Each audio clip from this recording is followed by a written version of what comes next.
नमस्कार मित्रांनो, जय हिंद जय भारत.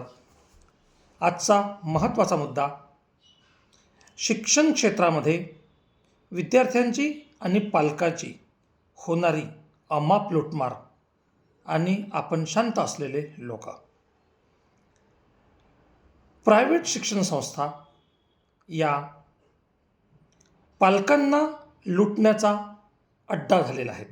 अड्डा. जे शिक्षण सम्राट आहेत, जे शिक्षण माफी आहेत, हे लोक मुलाचं भविष्य खराब होऊ नये या दबावापोटी पालकांकडून वाटेल तसा पैसा वसूल करून आलेले आहेत. आता एक यांनी नवीन फॅड आणलेला आहे की तुम्हाला पुस्तकंसुद्धा शाळेतून घ्यावे लागतील.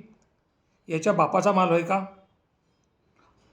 हे म्हणतील तिथून घेतील, आणि नाही घेतलं तर मग आईबाप पुन्हा दबावात येतील, अरे माझ्या मुलाचं कसं होईल. पालकांनी याच्या विरोधात एकत्र आलं पाहिजे. पालकांनी याच्या विरोधात आवाज उचलला पाहिजे. प्रत्येकच पालक हा लखपती करोडपती नाही आहे.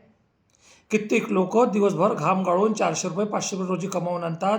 ते पोटाला काय खात असतील, पोराच्या प्रायव्हेट शिक्षणाला काय लावत असतील आणि स्वतःचा परिवार कसा चालवत असतील, हा गहन चिंतनाचा विषय आहे.